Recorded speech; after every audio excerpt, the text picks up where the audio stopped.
Buenas noches, doctor Ángeles. Muchas gracias por la presentación. Bueno, como mencionó el doctor Ángeles, hoy ya tenemos un conversatorio online acerca de lo que es reemergencia de la difteria en el Perú. El programa de hoy día está basado en 3 bloques. El primero es acerca de lo que es características clínicas, manejo del paciente con difteria. La segunda parte va a ser acerca de lo que es el diagnóstico en laboratorio y finalmente la parte de lo que es prevención de, de difteria como reemergencia.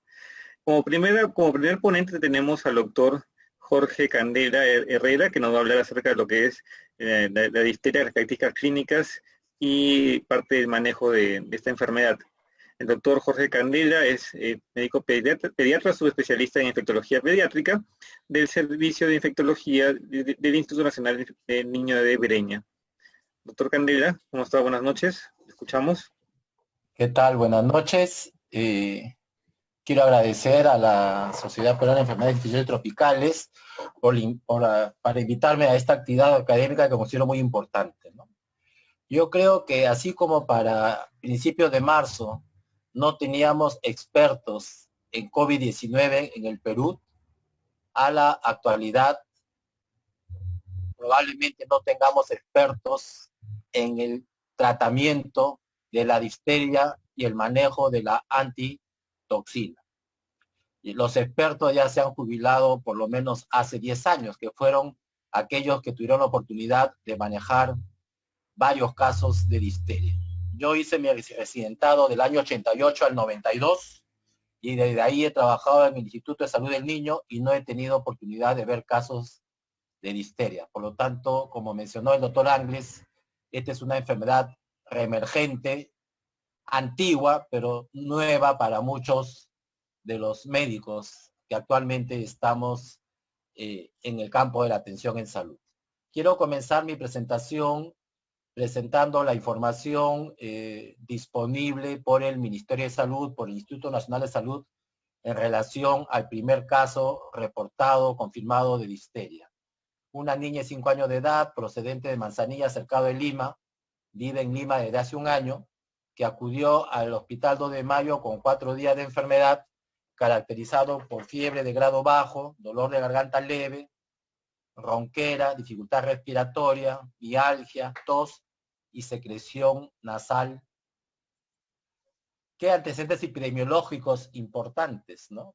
Vive en Lima desde hace un año, previamente vivía en Cantamayo, Loreto, inmunizaciones, solo vacunas al nacer, o sea, sería hepatitis B y BCG al nacer, no tiene las vacunas pentavalentes que incluyen la DPT a células completas, niega contacto con casos similares, niega viaje en los últimos 14 días, sabemos que el periodo de incubación de la difteria es de 2 a 5 días, máximo 10 días, y sí, por lo menos en la entrevista que dio el viceministro de Salud, el antecedente que tenía era que había sido visitado por algunos familiares, pero esto está en investigación, no tenemos más información.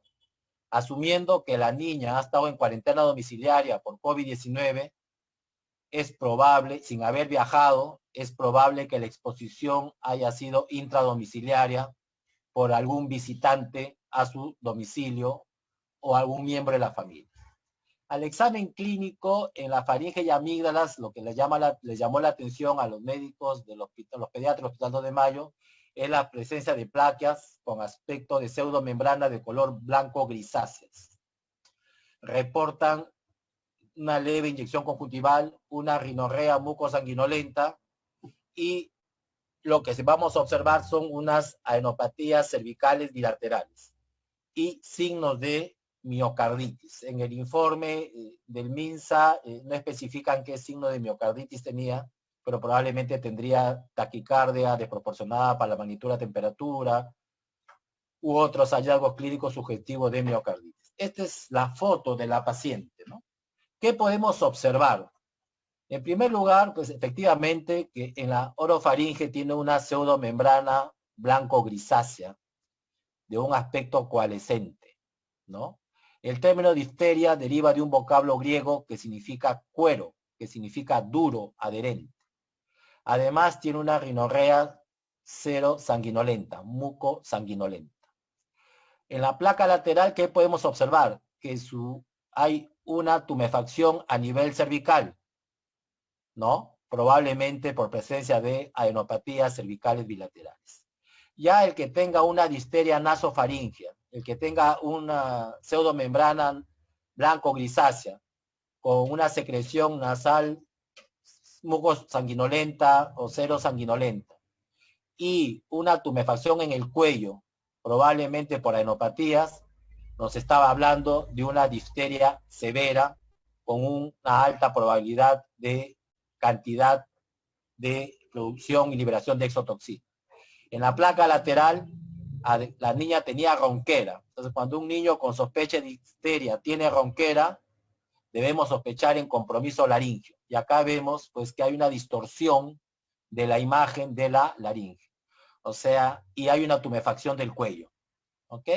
Entonces, este primer caso reportado corresponde a una difteria nasofaringea con extensión laringea y corresponde a una difteria severa con alto riesgo de efectos sistémicos de la toxina a nivel cardíaco, a nivel neurológico, ¿no? Entonces, ¿cuál sería el diagnóstico diferencial en la actualidad? Una vez que ya tenemos este primer caso de difteria. Niños con fiebre de grado variable, dolor de garganta de intensidad variable y un exudado amigdaliano.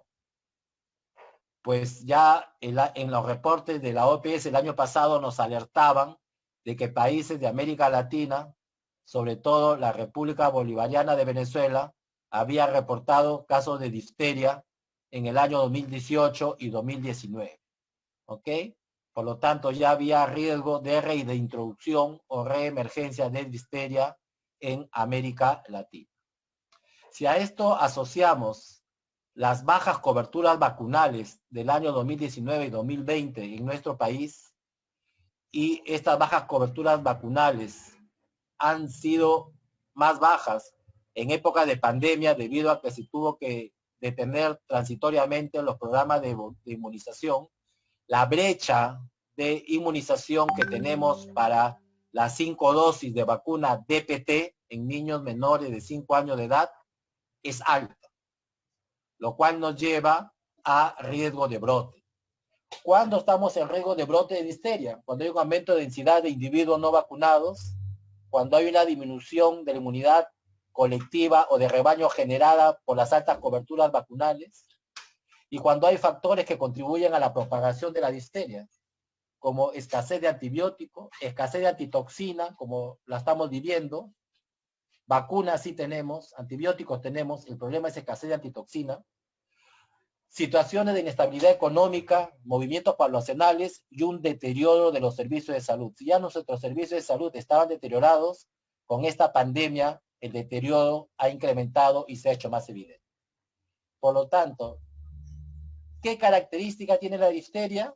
Que usualmente es de un inicio gradual, el dolor de garganta generalmente es leve, la fiebre generalmente es de grado bajo, pero puede ser en algunos casos alta, sobre todo cuando hay la presentación tóxica en cuello de toro. Hay crecimiento amigdaliano y la característica típica es la pseudomembrana blanco-grisácea, que tiene 3 características importantes que nos las enseñaron en el Hospital del Niño nuestros maestros pediatras que manejaron la difteria endémica de esa época, que es una membrana coalescente, adherente y sangrante. Es adherente porque no se puede despegar fácilmente, que eso lo hace diferente, pongamos, de una candidiasis, que a veces se confunde con candidiasis. Y es sangrante porque cuando tratamos de despegarla, sangra. La presencia de enopatía cervical bilateral ya nos está hablando de una difteria nasofaringea severa con mayor producción de toxina difterica. A mayor extensión de la membrana blanco-grisácea se correlaciona con mayor liberación de toxina diftérica y mayor riesgo de manifestaciones sistémicas mediadas por toxinas, que pueden ser cardíacas y manifestarse como miocarditis, o pueden ser neurológicas y manifestarse como neuropatías o craneales, faciales o periféricas. y el diagnóstico se hace por cultivo. Hay que informar al laboratorio que se sospecha difteria, porque tiene que cultivarse en medios especiales, tiene que usarse en medios de transporte, ¿no? Y no solamente hay que demostrar que hay bacilos gram positivos de aspecto disteroides, no solamente hay que demostrar que se cultiva Corynebacterium diftheriae, sino hay que demostrar que es una cepa toxigénica, ¿ok? Por diferentes métodos que ya se tocarán en esta conferencia, o por biología molecular para detectar el gen productor de la toxina diftérica. Que es importante recalcar que la pseudomembrana es parte del espectro de la difteria faríngea. El paciente puede comenzar con una faringitis eritematosa y evolucionar a una faringitis con pseudomembrana, o puede quedarse como una faringitis eritematosa e igual podemos aislar Corynebacterium diftheriae, igual es un paciente contagiado. ¿Cuál es el diagnóstico diferencial? Previo a la aparición del primer caso de difteria, de la reemergencia de difteria, es la faringitis estreptocócica del grupo A. ¿Cuál es la característica? Es más frecuente en niños mayores de 5 años de edad, usualmente de inicio brusco, está asociado a dolor de garganta intenso, la fiebre generalmente es mayor de 38.3, las amígdalas están hipertróficas y congestivas, podemos observar petequias en el paladar y un exudado amigdaliano amarillo en parches, ¿ok? Que no coalescen. Puede haber una adenopatía cervical anterior dolorosa. En los niños puede asociarse a manifestaciones como cefalea y síntomas gastrointestinales como vómitos y dolor abdominal. Y el diagnóstico lo podemos hacer presuntivo por criterios clínicos como los criterios de Centor, ¿no? Que es niño más de 5 años con fiebre, ausencia de rinorrea y tos, presencia de exudado faringo abdominal y estación de invierno, ¿no? Si tiene estos criterios, estos pacientes se debería realizar la prueba rápida para detección de antígeno estreptocócico o el cultivo. Y si la prueba rápida es positiva, iniciar tratamiento con penicilina o amoxicilina. El otro diagnóstico diferencial es con la mononucleosis infecciosa, que usualmente afecta a niños mayores de 5 años de edad. Los cuadros son más típicos en los adolescentes. El inicio es gradual, con un dolor de garganta moderado. La fiebre tiende a ser mayor de 38.3, pudiendo llegar a ser de 39 o cerca de 40 grados. Hay crecimiento amigdaliano y hay un exudado faringoamigdaliano con petequias en el paladar, y este exudado puede cubrir toda la amígdala, puede de un color blanquecino o amarillento. Está asociado a enopatías cervicales bilaterales anteriores y posteriores, y puede o no estar asociado a esplenomegalia, y si el paciente ha recibido antibióticos por una supuesta faringitis estreptocócica, puede desarrollar un exantema morbidiforme. ¿Qué nos puede apoyar en el diagnóstico? La presencia de leucocitosis más de 10.000, con más de 50% de linfocitos, y de estos linfocitos por lo menos el 10% son linfocitos variantes, o lo que se conocía como linfocitos atípicos. Y si son niños mayores de 5 años de edad, le hacemos una prueba de anticuerpos heterófilos y sale positiva. Y si son niños menores de 5 años de edad, tenemos que hacer la detección de anticuerpos específicos contra Epstein-Barr. Y el patrón serológico típico es IgM, IgG, BCA positivo e IgG-EMNA reactivo. Otro diagnóstico diferencial es la angina de Van Sant, ¿no? Que esta es una angina úlcero-necrótica unilateral, ¿no? Que es de inicio gradual, el dolor de garganta es leve a moderado, la fiebre de grado variable, es unilateral y observamos una lesión úlcero-necrótica, puede haber adenopatía cervical bilateral, es más frecuente en jóvenes con mala higiene bucal o inmunocomprometidos. Y la etiología es un sinergismo entre anaerobios como los Fusobacterium tipo Necrophorum y las espiroquetas. Y el tratamiento es la asociación de un beta-lactámico más clindamicina. También la difteria nasofaringea severa puede llevarnos al diagnóstico diferencial con infecciones profundas del cuello, que pueden ser como punto de partida de una infección faringoamigdaliana, o puede ser como punto de partida de una infección de la cavidad oral, que puede expresarse como un absceso periamigdaliano, un absceso retrofaríngeo o un absceso parafaríngeo. Generalmente de evolución rápida, la fiebre es alta, el dolor de garganta es moderado y puede ser intenso. Cuando es el punto de partida es un absceso amigdaliano, generalmente el dolor es intenso, con presencia de exudado. Se desarrolla una tumefacción asimétrica dolorosa del cuello que puede simular el cuello de toro de la difteria tóxica, y el diagnóstico se confirma por tomografía de cuello. Por ejemplo, acá se puede ver el absceso periamigdaliano y acá la tumefacción de las partes profundas del cuello. El tratamiento también es beta-lactámico con clindamicina. Una forma severa es el síndrome de Lemierre, que está asociado a trombosis séptica de la vena yugular interna. Esta usualmente parte de una infección séptica faríngea, generalmente por anaerobios, por el Fusobacterium necrophorum. Es de inicio gradual, el dolor de garganta es de intensidad variable, la fiebre es alta, puede haber exudado o no, o puede haber una lesión ulcerosa, o la faringoamígdala puede ser de apariencia normal, puede estar asociado a disfagia por compresión del esófago, por compromiso de la parte profunda del cuello. Típicamente tiene una trombosis de la vena yugular interna que va a llevar a sepsis o embolismo pulmonar. Y el agente etiológico es el Fusobacterium necrophorum. El diagnóstico lo hacemos por hemocultivo para anaerobios que no tenemos disponible en la mayoría de los hospitales, y por la tomografía del cuello, en el cual puedes ver acá la dilatación de la vena yugular interna por la obstrucción. ¿Ok? Y algo que una presentación que se observó durante la epidemia de peste en el año 2010 en el norte del Perú y en el Valle del Chicama, fueron casos de peste bubónica faríngea. O sea, en áreas endémicas de peste bubónica, ¿no? Podemos tener una faringitis por peste bubónica asociada a adenopatías.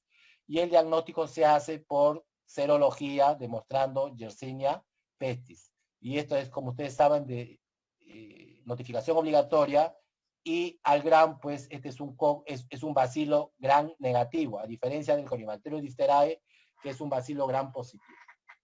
El caso que notificó el MINSA fue confirmado en el INS por pruebas de PCR, se detectaron bacilos Gram positivos pleomórficos, y el cultivo para la fecha de esa notificación estaba en proceso. Entonces, ¿qué es importante recalcar? Que la difteria es una enfermedad respiratoria que puede llegar ser severa y mortal, pero que es inmunoprevenible, que es producida por el Corynebacterium diphtheriae, que es un bacilo Gram positivo, que tiene 4 biotipos. Cualquiera de los biotipos puede producir un cuadro similar, pero el biotipo mitis es menos toxigénico.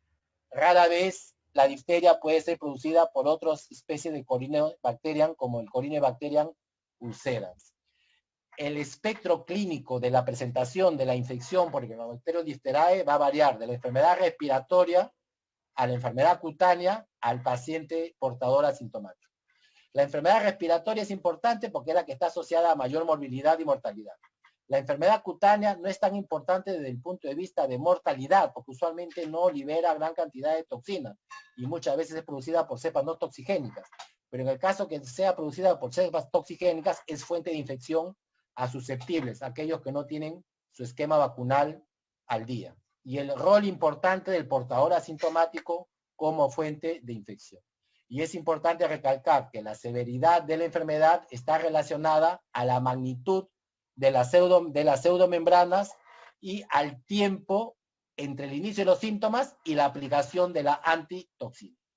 En países desarrollados se describe una letalidad menor del 5%, pero en algunos países, como en Venezuela, se han reportado letalidades que pueden llegar al 20%.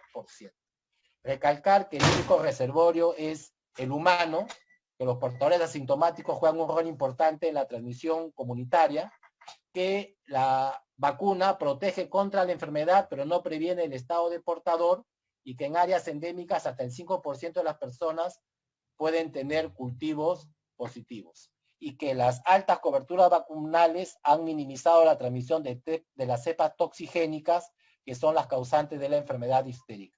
Que esta es una enfermedad que se transmite por gotas y por contacto, ¿ok? Y que en zonas endémicas la infección ocurre más frecuente en época de frío, pero en zonas tropicales puede ocurrir todo el año, o en zonas de recursos limitados puede ocurrir todo el año. La fisiopatología está basada básicamente por la acción de la toxina, que puede tener una acción local que es responsable de la necrosis de las células localmente y ocasiona las pseudomembranas, o puede tener un efecto sistémico a nivel de la célula cardíaca, del sistema nervioso e incluso del riñón. Puede ser causa de necrosis tubular aguda, ¿no? Y que las cepas que van a causar la enfermedad son las cepas toxigénicas. Por lo tanto, para hacer el diagnóstico, no solamente es importante detectar Corynebacterium disterae, sino que sea una cepa toxigénica. La forma faringoamigdaliana es la más frecuente, representa las 2/3 partes de los casos. El periodo de incubación es corto, es de 2 a 5 días, pudiendo llegar a ser hasta 10 días. La progresión es gradual, como habíamos conversado, y las manifestaciones características son un dolor de garganta, que normalmente no es severo, un malestar variable, linfadenopatía cervical bilateral y la fiebre, que generalmente en la mayoría de los casos no es mayor de 38,3. Y al examen de la faringe puede variar de un eritema faríngeo a progresar a la presencia de exudados con aspecto de pseudomembranas blanco-grisáceos. Una tercera parte de los pacientes van a presentar la pseudomembrana característica. Y quiero recordar la característica: coalescente, adherente y sangrante. La forma más severa, faringoamigdaliana, más extensa, que se extiende a nasofaringe y que se puede extender a la laringe, va a llevar a una tumefacción de los ganglios cervicales bilaterales con un edema de la región cervical, conocida como cuello de toro. Esta es la forma tóxica con mayor liberación de toxina distérica y con mayor riesgo de miocarditis y de afectación a nivel de nervios craneales o de nervios periféricos. Y puede extenderse hasta la laringe, produciendo obstrucción. ¿Qué otra forma de difteria respiratoria conocemos? La difteria nasal, porque la presentación puede ser puramente nasal, que es una forma leve. La característica es una secreción serosanguinolenta purulenta y puede estar asociada a irritación en la zona nasolabial, que puede confundirse con un impétigo nasolabial. También es contagiante. La forma laringea, ¿cuándo sospechamos forma laringea? Cuando el paciente tiene tos y ronquera. Y la forma laringea puede presentarse como presentación aislada, o sea, sin compromiso faringoamigdaliano. Entonces, el diagnóstico lo vamos a hacer como por laringoscopía. La sospecha es por presencia de ronquera y tos, pero la confirmación es por laringoscopía. ¿Cuál es el riesgo? Que produzca obstrucción respiratoria por la extensión de la membrana, o que se desprenda la membrana y produzca obstrucción respiratoria. Igual sucede con la forma traqueobronquial, pero la forma traqueobronquial generalmente es consecuencia de la extensión de una forma amigdaliana o de una forma laringea. Y el resultado puede ser una obstrucción respiratoria con muerte. La importancia de la difteria cutánea no es tanto por la morbilidad, sino porque puede ser fuente de transmisión a personas susceptibles que pueden desarrollar difteria faríngea. La difteria cutánea puede ser producida por cepas toxigénicas y cepas no toxigénicas. Algunos autores cuestionan el uso de antitoxina en las formas cutáneas y otros preconizan el uso de antitoxina porque si es una cepa toxigénica, pues es de importancia epidemiológica porque puede producir difteria faríngea, puede transmitir a personas susceptibles y ser causa de difteria faríngea. Las formas cutáneas rara vez están asociadas a toxicidad sistémica, y algo muy importante, ya que hemos tenido el primer caso notificado, confirmado de difteria, en toda lesión dérmica que no cicatriza o úlcera crónica con pseudomembranas, hay que descartar difteria cutánea. Generalmente hay el antecedente de un traumatismo previo. Los pacientes que hacen difteria cutánea rara vez hacen difteria faríngea, porque al parecer sirve de estímulo inmunogénico para una respuesta de anticuerpos antitoxina enérgica, pero puede servir de fuente de infección a los susceptibles. ¿Qué efectos sistémicos tiene la toxina difterica? A nivel cardíaco puede producir miocarditis. La miocarditis generalmente se presenta entre los 7 a 14 días después de los síntomas respiratorios. La disfunción cardíaca clínicamente evidente se presenta en el 10 a 25% de los casos y puede estar asociada a disminución de los ruidos cardíacos, ritmo de galope, dilatación cardíaca y disnea, y puede ser causa de muerte. Pero 2/3 partes de los casos pueden tener básicamente alteraciones electrocardiográficas que pueden estar manifestadas por alteraciones de la onda ST, prolongación del intervalo QT o bloqueo cardíaco de primer grado. La mortalidad de la difteria está relacionada primariamente a la miocarditis. Y las formas con pseudomembranas extensas y que demoran más de 3 días en la aplicación de la antitoxina son las que están asociadas a mayor mortalidad. La toxicidad neurológica es de presentación más tardía, se presenta semanas a meses después del episodio faringoamigdaliano. Usualmente son formas leves, se pueden manifestar como neuropatías locales, ya sea de parálisis del velo de paladar o faringe posterior, neuropatías craneales o como neuropatías periféricas que pueden variar de una debilidad muscular a una parálisis que se presenta semana a meses después y se presenta en máximo el 5% de los casos. En relación al tratamiento, que es importante enfatizar, la terapia antibiótica. La terapia antibiótica va a tener 3 objetivos. 1, reducir la formación de pseudomembrana. 3, reducir la producción de exotoxina. Y 4, erradicar el Corynebacterium de nasofaringe para cortar la cadena de transmisión. La antitoxina, ¿cuál es su objetivo? Neutralizar la toxina libre. La antitoxina ya no neutraliza la toxina que ya está ejerciendo el efecto a nivel de la célula. Otro aspecto importante es el tener cuidado con la vía aérea por el riesgo de obstrucción por pseudomembranas o por desprendimiento de la pseudomembrana. Y los pacientes pueden llegar a requerir intubación o en algunos casos traqueostomía.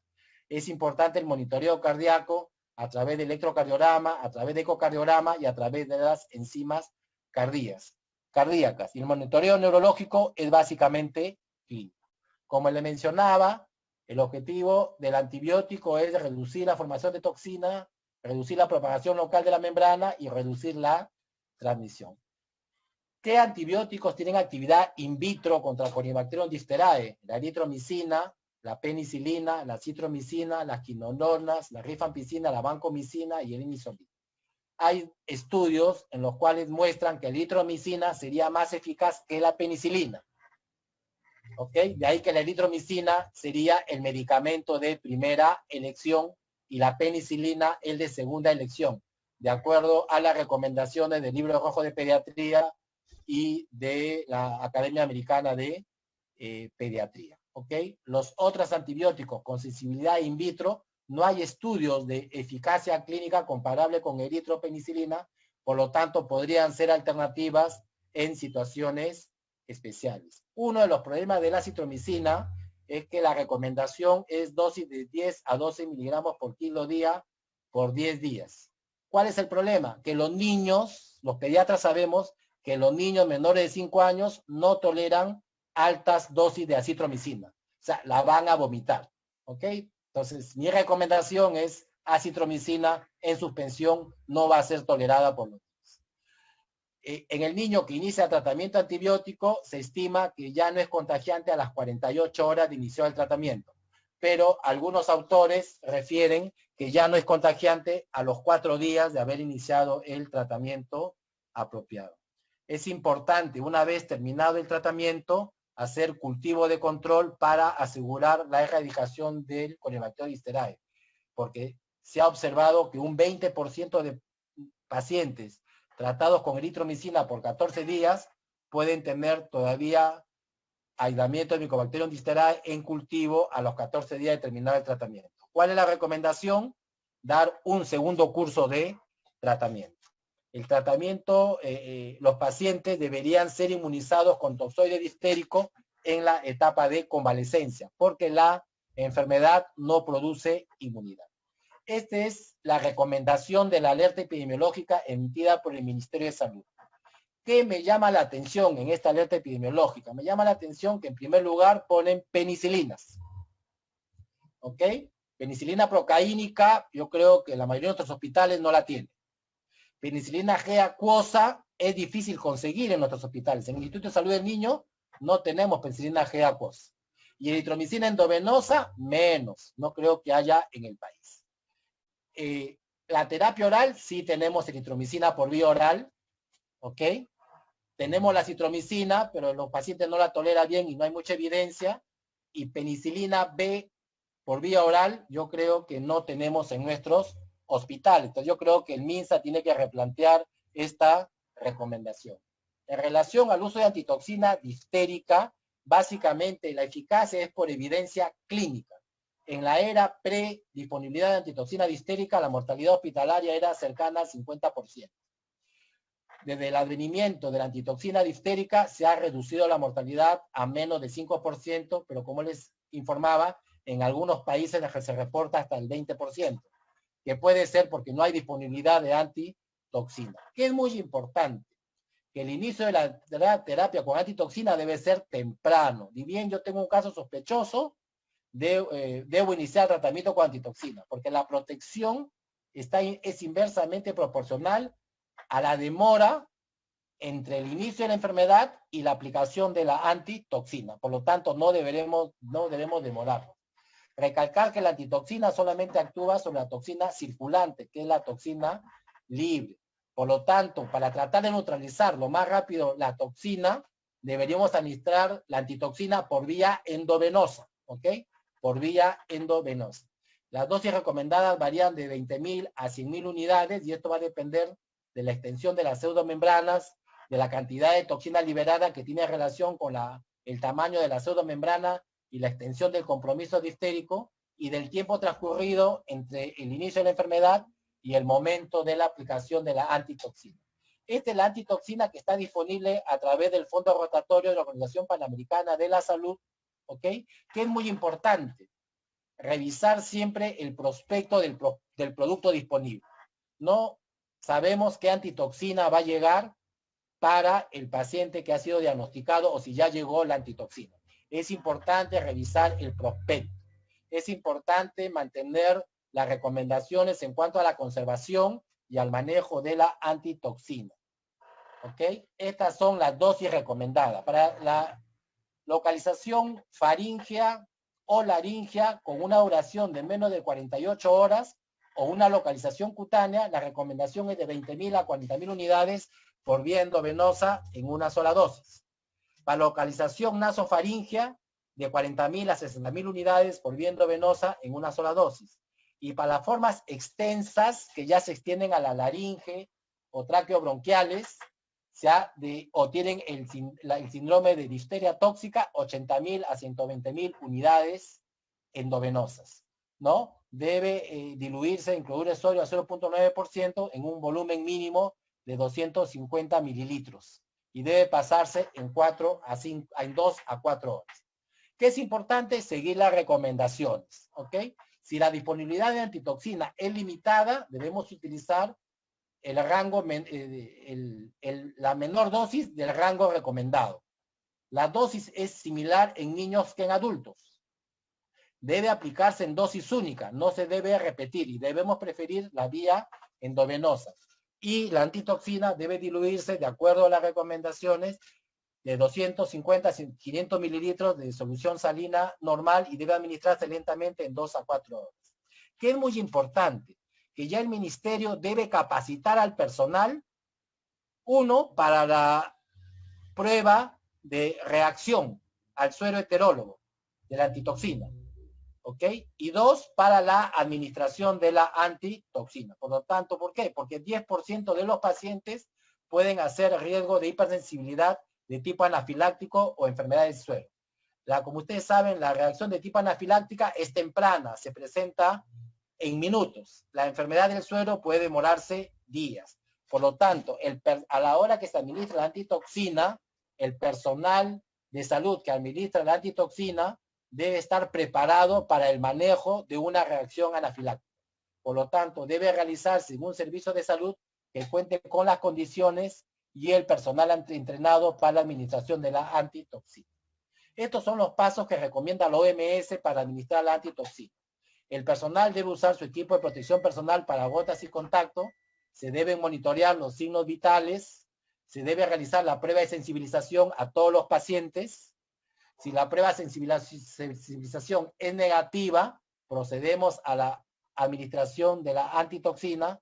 Si la prueba de sensibilización es positiva, hay que proceder a la desensibilización, ¿ok? Y debemos preferir la administración endovenosa y el paciente debe continuar monitoreado durante todo el tiempo de la administración de la antitoxina. En esta condición, todo paciente se debe hacer la prueba de sensibilidad a la antitoxina, que es un suero heterólogo equino.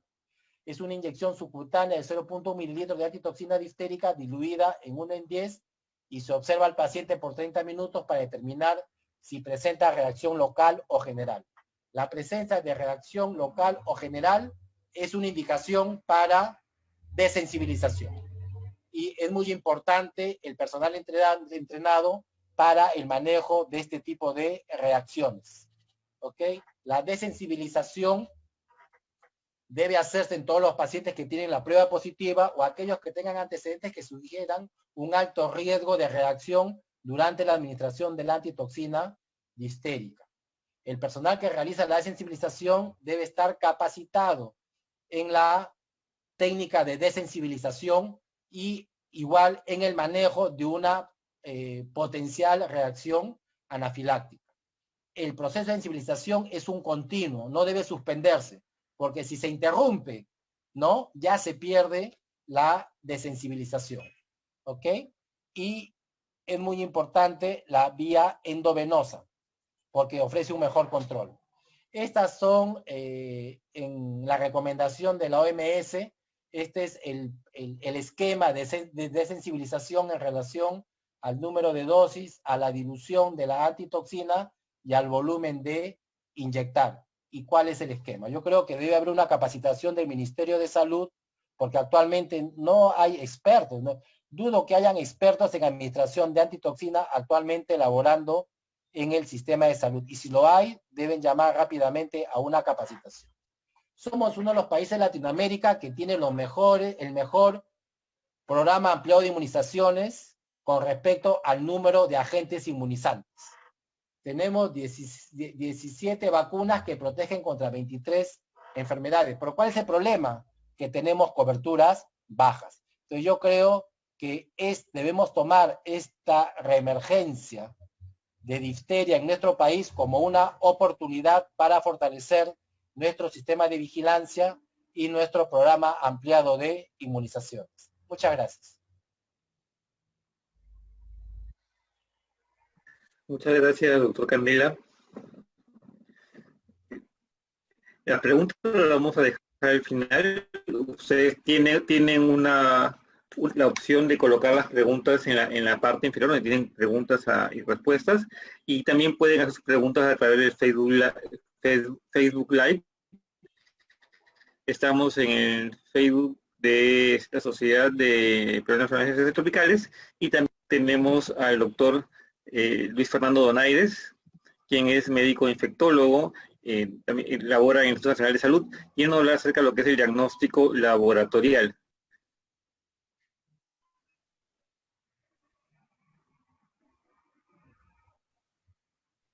¿Cómo está, doctor Donaires? ¿Escuchamos?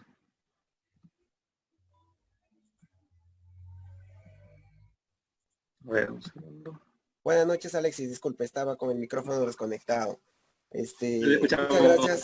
Sí, muchas gracias por la invitación para poder compartir aspectos relacionados al diagnóstico laboratorio que nos permitieron diagnosticar el primer caso de difteria después de 20 años, como se ha mencionado anteriormente en la ponencia, ¿no?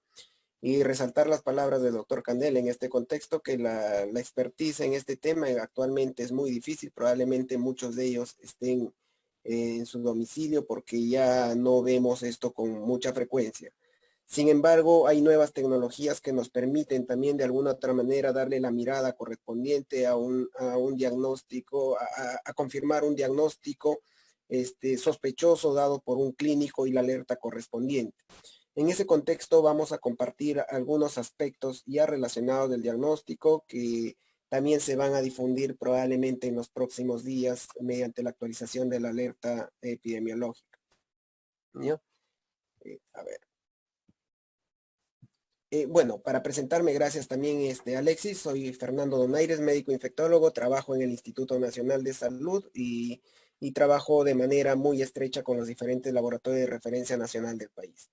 En ese contexto hay algunos aspectos muy importantes que tenemos que resaltar dentro del diagnóstico de laboratorio y parte específicamente de las características que debe tener la obtención y el transporte de muestras. En ese contexto, las mejores muestras que nosotros recomendamos para poder aislar esta bacteria son en realidad los hisopados faringios o un hisopado de la lesión, del borde de la lesión respectivamente.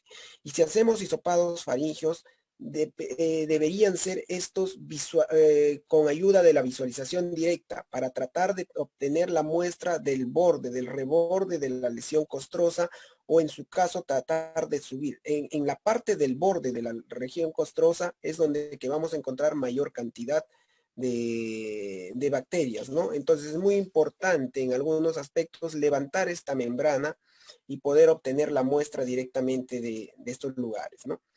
Pero vamos a requerir dos tipos de muestra correspondiente dependiendo del procedimiento que yo quiera realizar, ¿no? Vamos a utilizar hisopos de poliéster o dacrón que van a facilitar específicamente evitar las interferencias que puedan haber con los otros hisopos. No debemos utilizar ni hisopo de algodón o de mango de madera para lo que es la parte de biología molecular. Por eso que se recomienda en forma general tener hisopos de poliéster o dacrón, tanto para hacer un cultivo o hacer un PCR. Sin embargo, el medio de transporte es lo que va a diferenciar del tipo de prueba que yo pueda realizar. El medio de transporte que va a servir para realizar el cultivo y el aislamiento de la bacteria va a ser el medio de transporte de Amies con carbón, ¿ya? O el medio de transporte de Stuart, cualquiera de estos dos. En el país lo que se va a repartir específicamente a los diferentes establecimientos de salud es el medio de transporte de Amies con carbón. Pero si yo quiero realizar el PCR, lo único que debería requerir es un tubo seco estéril donde debo colocar la muestra obtenida y ser derivada al laboratorio, ¿no? Ambas, como son bacterias aerófilas, específicamente requieren de temperatura ambiente siempre y cuando van a ser enviadas al laboratorio referencial o al laboratorio hospitalario dentro de las 24 horas de obtenida la muestra. Y eso es muy importante porque va a depender de estas recomendaciones poder tener o no el resultado óptimo del laboratorio, ¿no? Solo en forma general, las características genéricas de este bacilo, ¿no? Es el bacilo de Kleeslofer, gracias a los dos investigadores que lograron describir esta bacteria en 1884, ¿no? Tienen las características que se mencionan en forma acá es esquemática, son bacilos con un borde, un extremo mucho más amplio, ¿no? Que las que se denomina en formas generales, bacilos gram positivos en forma de mazo, en forma de palillo de tambor, y su configuración también cuando empezamos a tener las visualizaciones directas de tener las letras chinas, porque las bacterias se van a poner paralelas o en ángulos y van a simular algunas letras chinas, ¿no? Eso es básicamente en la microscopía. Dentro del diagnóstico del laboratorio per se mismo vamos a tener varias estrategias. La primera es el examen directo y eso tenemos básicamente la oportunidad de poder realizar en los diferentes establecimientos y es una coloración Gram de este hisopado. Esta coloración Gram, si bien no es concluyente para confirmar un diagnóstico de difteria, sí podría ser muy sugerente de la enfermedad teniendo la clínica compatible. Pero los exámenes de confirmación, el gol estándar específicamente de hacer este diagnóstico, de hacer la confirmación de la difteria, de Corynebacterium diphtheriae, va a ser el cultivo bacteriano. Es muy esencial para confirmar el diagnóstico de la difteria. Debe recogerse la muestra de preferencia antes de iniciar el tratamiento con antibiótico. Si bien es factible que podamos encontrar posterior a un tratamiento en determinadas circunstancias todavía bacterias viables, de preferencia se recomienda. Sin embargo, el diagnóstico microbiológico no debe retardar el tratamiento como ya se ha mencionado anteriormente. Hay que utilizar medios selectivos específicamente que me permitan aislar y evitar el crecimiento de otras bacterias, más aún si las muestras son tomadas de la vía orofaringia. Entonces, el medio más recomendado son los agares de sangre que contengan cistina y telurito y que van a viabilizar el crecimiento bacteriano del Corynebacterium. ¿Ya? Lo que ven en la muestra son la coloración grande del primer caso de difteria reportada en este año. La primera es la muestra primaria, ya se visualizaban algunos bacilos, no es nada concluyente, pero en la segunda muestra, que el segundo gran, que es procedente específicamente del cultivo, vemos las bacterias que se habían mencionado o esquematizado en un inicio, ¿no?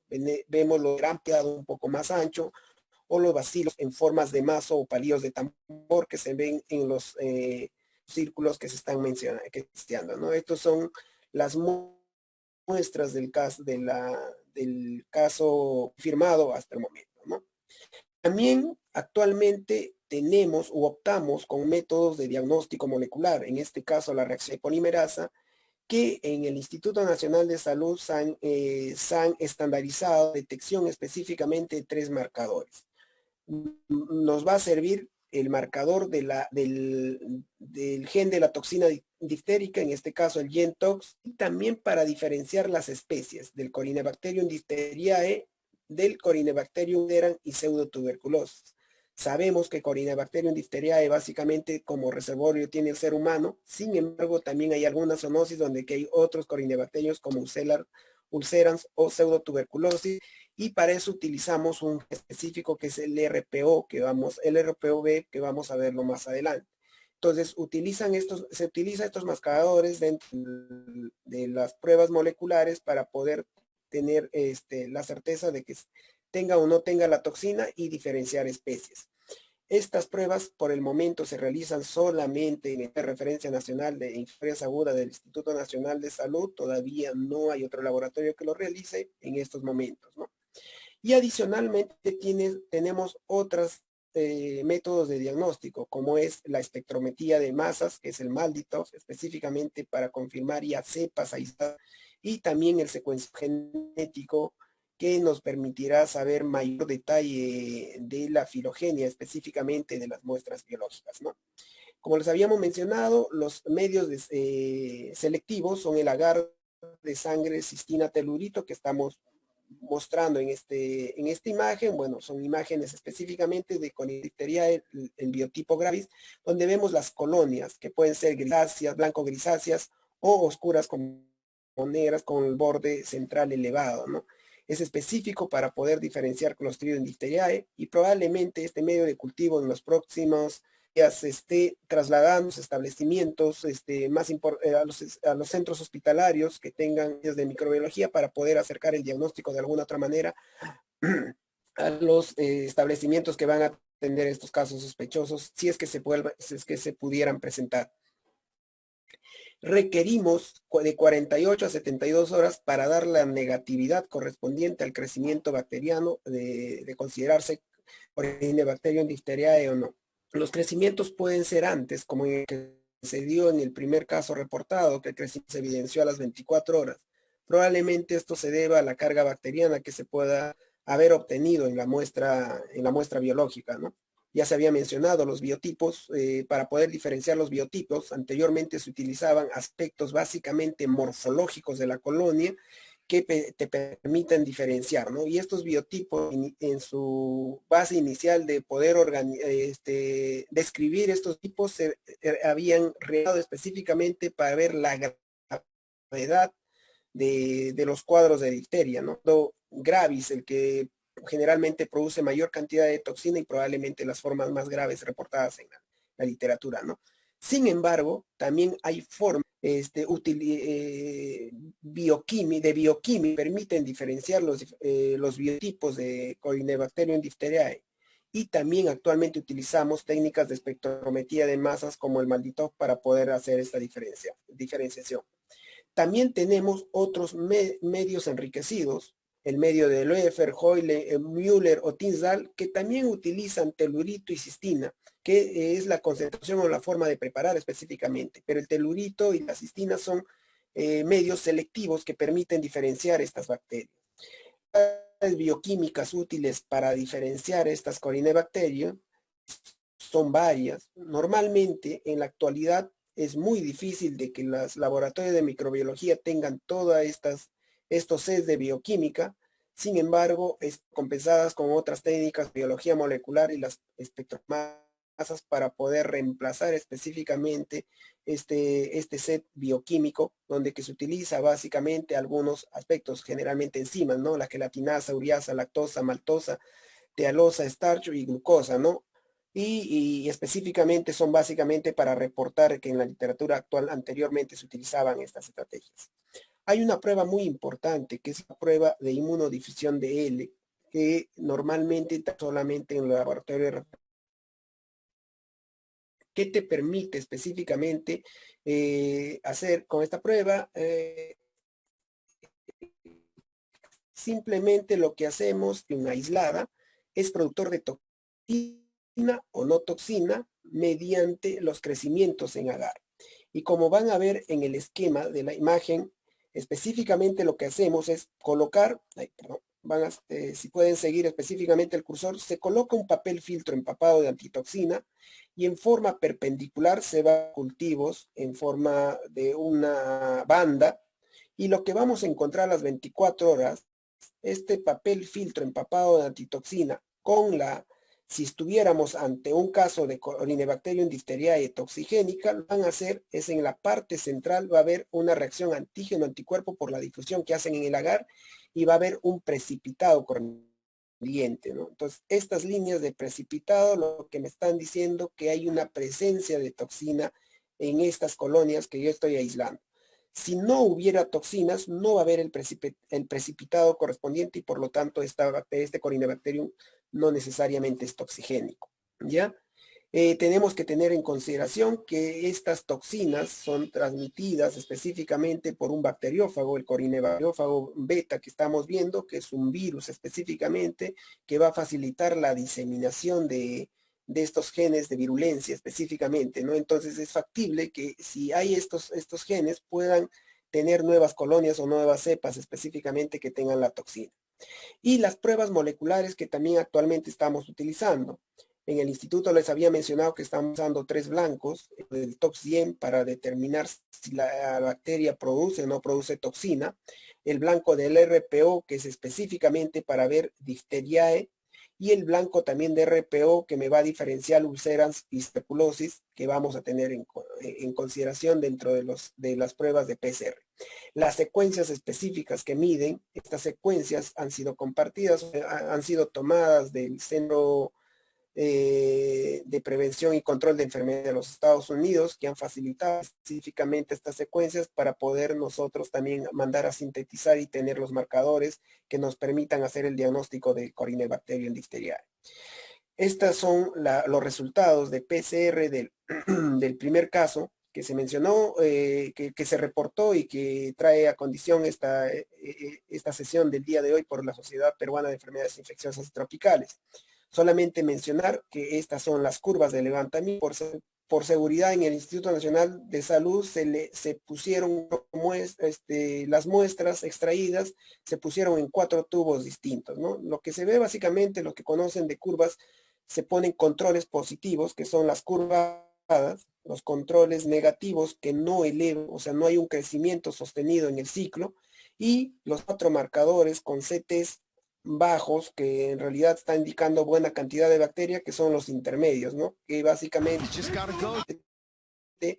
el CT es el ciclo, el tiempo del ciclo donde que se empieza a empezar a replicarse el ADN si hubiera la presencia o no, ¿no? En este caso, básicamente está entre 28 y 29, positivo para la toxina, y también positivo para el Corynebacterium diphtheriae, que también se ve casi similar, ¿no? Un CT en 28. En relación a Clostridium ulcerans y pseudotuberculosis, no hubo un levantamiento del CT, todos estuvieron por debajo de la línea correspondiente y por lo tanto fueron negativos al otro marcador. Positivo a 2 marcadores, específicamente Clostridium, Corynebacterium diphtheriae y al productor de la toxina. Adicionalmente, también podemos utilizar el espectrómetro, la espectrometría de masas, utilizando equipos básicamente cerrados, como es el MALDI-TOF, que te puede diferenciar las diferentes cepas que tienen registrado en este equipo, que son las diferentes cepas de Corynebacterium diphtheriae, los biotipos, específicamente Belfanti, Gravis y Mitis, ¿Ya? Entonces, por espectrometría de masas, teniendo un aislamiento muy puntual o sospechoso, podemos poner en el equipo y el equipo básicamente va a señalar a cuál esta espectrometría, a cuál de estas de bacteria corresponden, ¿no? Y como último, mencionar que también estos aislamientos se va a proceder al secuenciamiento genético por tecnologías de nueva generación, secuenciamiento de nueva generación, NGS, que nos permitirán de alguna otra manera encontrar mayores datos de dónde provino la bacteria en estos momentos, que es algo que se viene investigando desde el punto de vista epidemiológico y que tendrá un soporte mucho más científico, una vez aislado las secuencias correspondientes de todo el genoma de la bacteria en estos momentos aisladas, ¿no? Eso es lo que quería compartir referente al diagnóstico, lo que venimos realizando hasta la fecha, ¿no? Muchas gracias por la invitación y estamos atentos a las preguntas después de culminada la presentación. Muchas gracias, doctor Donaires. Bueno, como hemos conversado, tenemos las preguntas al final y pueden hacer las preguntas, a través tienen una opción de preguntas y respuestas, o si están en Facebook también pueden hacerlas, también nos van a enviar a ellas mismas. A continuación tenemos la charla de la doctora, bueno, la conversación con la doctora Teresa Ochoa, quien es médico infectólogo pediatra del Instituto Nacional de Medicina Tropical Alexander von Humboldt, y nos va a hablar acerca de lo que es prevención y control de la difteria en este contexto.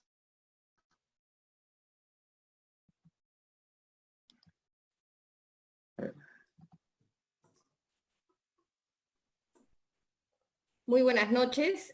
Quisiera saber si se escucha y se ve mi presentación. Sí, doctora, ¿cómo está? Le escuchamos bien y se ve muy bien la presentación. Muchas gracias por la invitación de poder conversar el día de hoy sobre lo que es prevención y control de difteria, que obviamente es un tema que nos interesa a todos nosotros, dada la coyuntura de este primer caso. Voy a hablar sobre los diferentes tipos de vacunas, y esto, por supuesto, es un tema muy conocido por mis colegas, los pediatras. Sin embargo, para los médicos que no están acostumbrados a ver niños, los médicos generales, los médicos de adultos, quizás no recuerdan o no están muy familiarizados con los diferentes tipos de vacunas que tenemos, así que en la primera parte me voy a referir a eso. Voy a revisar con ustedes los esquemas de vacunación que actualmente tenemos para difteria y finalmente revisar algunas de las medidas de control que ya están establecidas por la alerta sanitaria del Ministerio. Esta me parece que es una de los slides más importantes, porque debemos recordar que la difteria, la vacuna de difteria, es la medida más importante para poder prevenir y controlar esta enfermedad. Como ya se mencionó, nuestras coberturas de vacunación no han estado tan buenas por la coyuntura de la pandemia y eso nos pone en riesgo a tener esta enfermedad después de tantos años. Entonces, lo primero de recordar es que la vacuna para la difteria es justamente contra el toxoide de la difteria, pero no existe hoy en día una vacuna solamente contra difteria. La presentación que se tiene en el Perú y a nivel mundial es una vacuna que es contra el toxoide de la difteria combinado con el toxoide tetánico, ¿no? Esa es una de las presentaciones. Y aquí recordarles que hay dos presentaciones, una que es la pediátrica y otra es la presentación de adultos.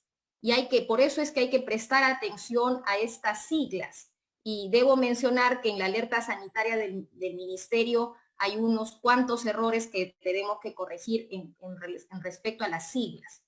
La difteria, la vacuna de difteria y tétanos que se usa en la población pediátrica es D mayúscula, T mayúscula, porque tiene la misma concentración del toxoide antitetánico, por eso T mayúscula, pero la cantidad de la toxina que tiene, o del toxoide que tiene para la difteria es de 3 a 4 veces más en la concentración pediátrica comparando con la de adultos.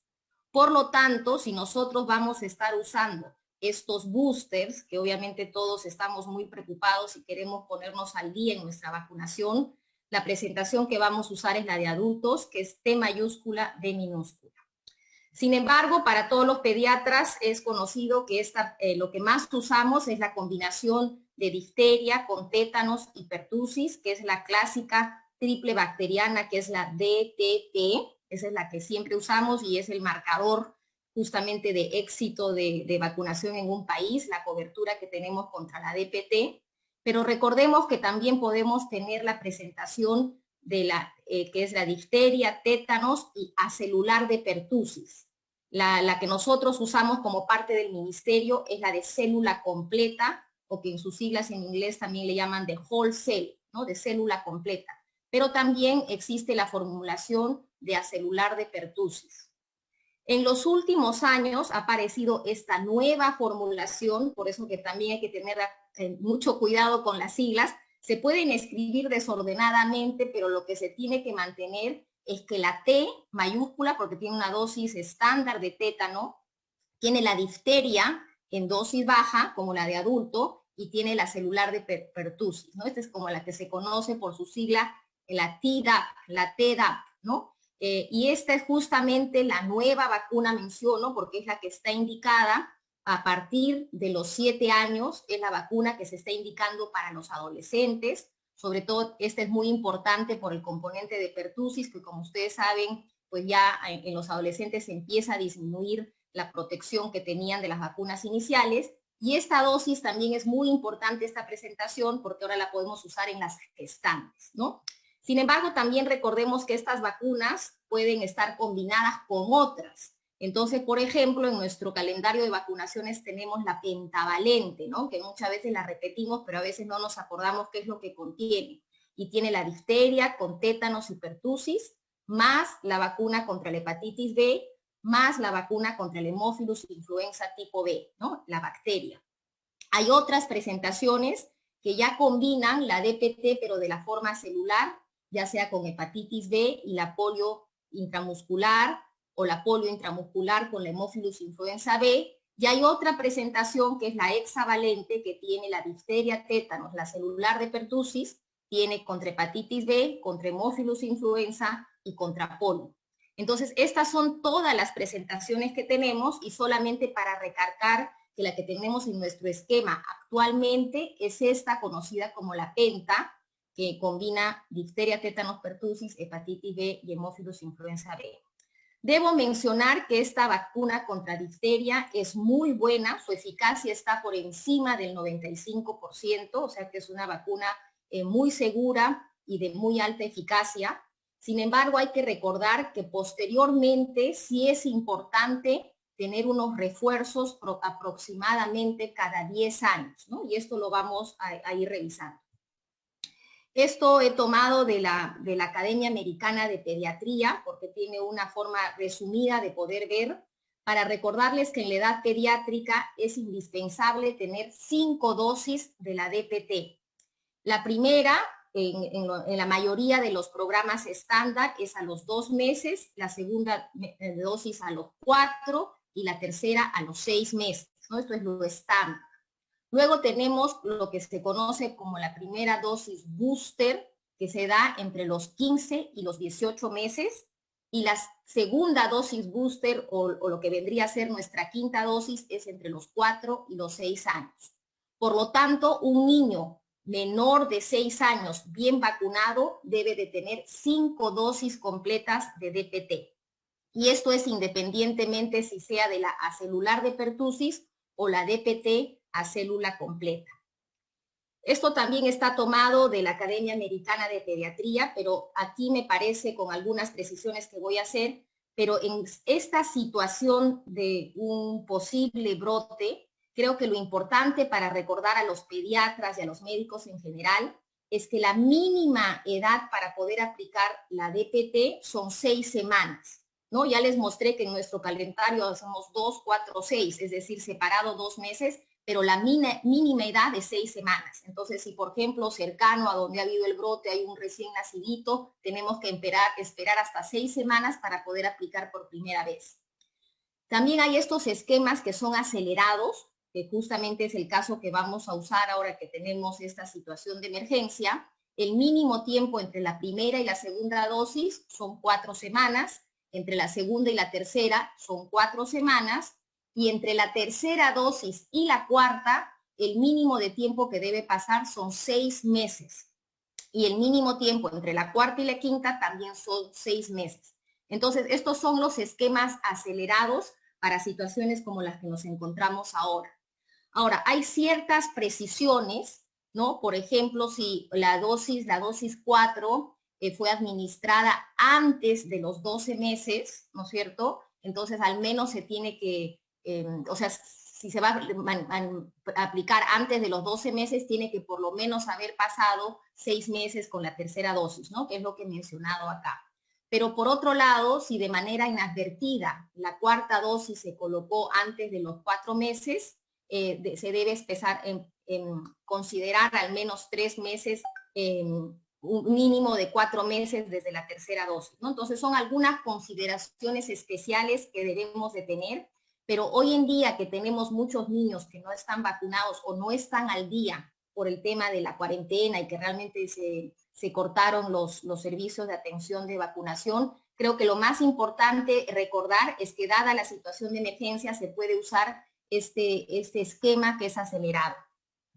Por otro lado, cuando el niño ya es mayor de 7 años, hay la posibilidad de usar la vacuna esta que les decía de la Tdap, del tétano dosis alta, difteria y acelular de pertussis, o también se puede usar solamente la que es tétano y difteria dosis baja.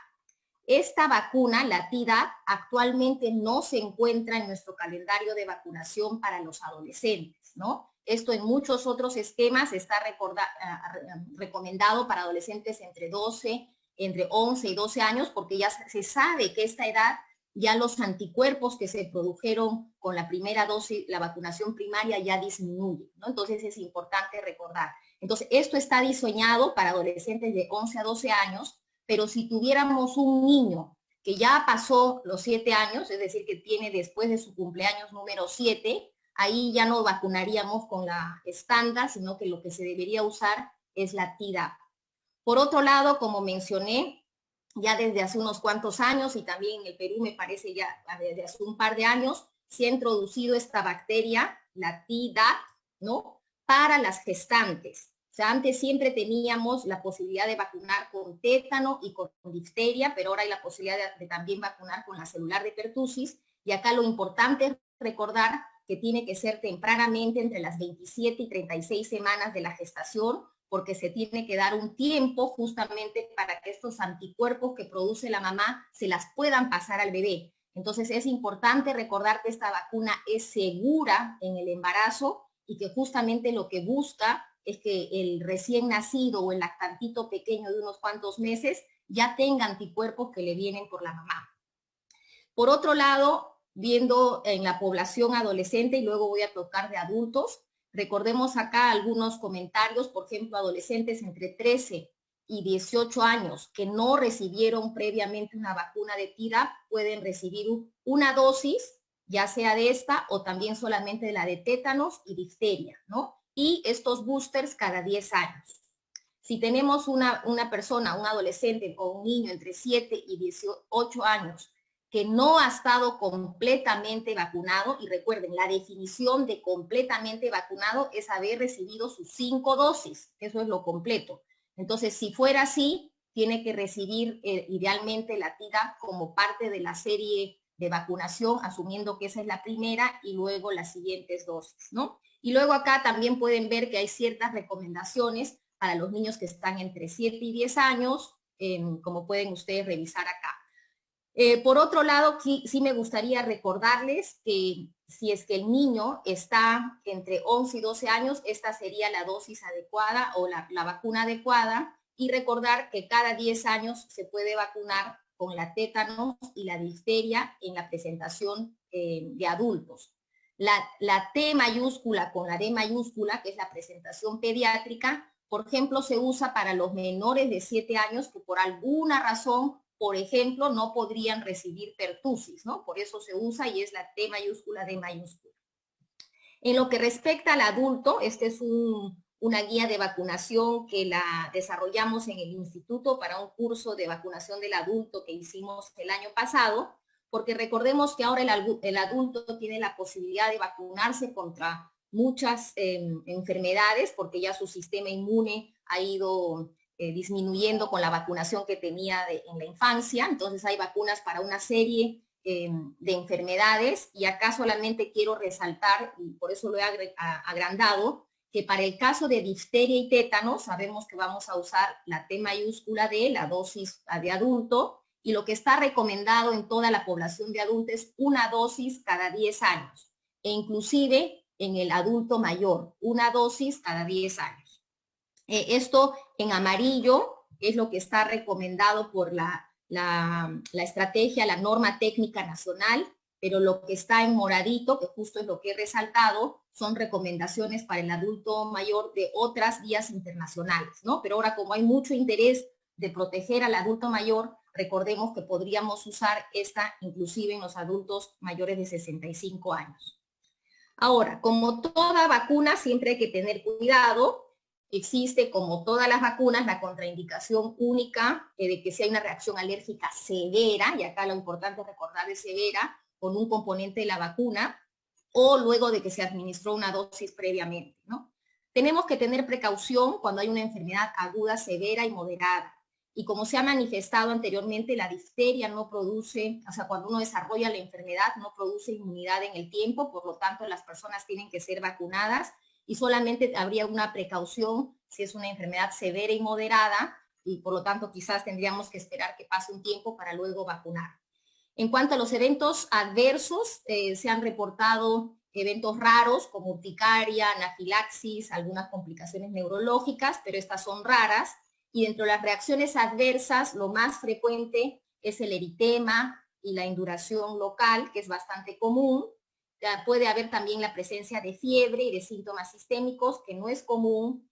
Y también hay, por supuesto, la posibilidad de que haya una reacción exagerada local, pero que es ocasionalmente reportada.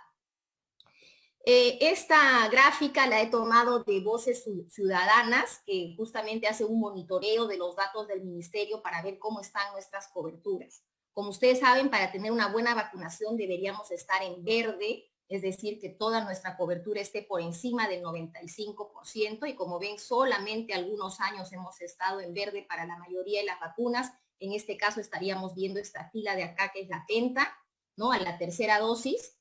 Lo que está en amarillo es que estamos entre un 80 y el 95%, y todo lo que es rojo es que estamos por debajo del 80%. Y traigo esto solamente para resaltar lo que ya se ha mencionado, que lamentablemente por la pandemia actual, pues nuestras coberturas para todas las vacunas están en rojo. Y esto también lo ha manifestado el ministerio a través de la alerta epidemiológica que ha salido el día de ayer, o antes de ayer creo, con respecto a cuánta población susceptible tenemos contra difteria. Si vemos en el año 2020, en la población menor de un año son 506,000 niños, que hayan recibido la pentavalente es un 35%, pero eso nos deja con 337,000 niños este año que no están vacunados.